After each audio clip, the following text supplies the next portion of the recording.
ഇതൊന്നും കണ്ട് വിരളാൻ പാടില്ല കുഞ്ഞുങ്ങളെ. തൊലിക്ക് നല്ല കട്ടിയാണല്ലേ. ഇതും ഒരു തുടക്കമാണ്.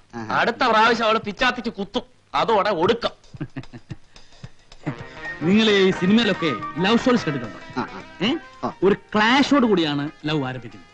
ഒന്നുകിൽ നായകൻ നായികയെ തല്ലുന്നു, അല്ലെങ്കിൽ നായിക നായകനെ തല്ലുന്നു, പിന്നെ തല്ലിയല്ലോ എന്നുള്ള സങ്കടമാണ്, സെന്റിമെന്റ്സ്.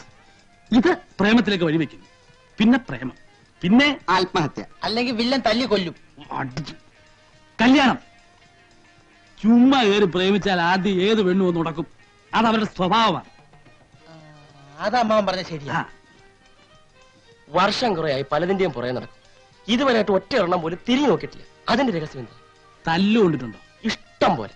പെണ്ണുങ്ങളുടെ തല്ലു കൊണ്ടിട്ടുണ്ടോ? അതിനുള്ള ഭാഗ്യം പോലും ഉണ്ടായിട്ടില്ല. അതാ അടിയുടെ ചൂടറിഞ്ഞെങ്കിലേ പ്രേമത്തിനും ചൂടുണ്ടാവും. നിങ്ങളുടെ കാര്യം ചെയ്യും, ആദ്യം മനസ്സിനിണങ്ങി ഒരു പെണ്ണിനെ കണ്ടുപിടിക്കുക. മനസ്സിനിണങ്ങിയെന്ന് പറഞ്ഞ മനസ്സിനിണങ്ങാത്തതായിട്ട് ആരെങ്കിലും ഉണ്ടോടെ? ഞങ്ങൾക്ക് പൊതുവെ എല്ലാവരോടും ഇഷ്ടമാണ്. ഇഷ്ടപ്പെട്ടതെല്ലാം കല്യാണം കഴിക്കാൻ പറ്റുമോ?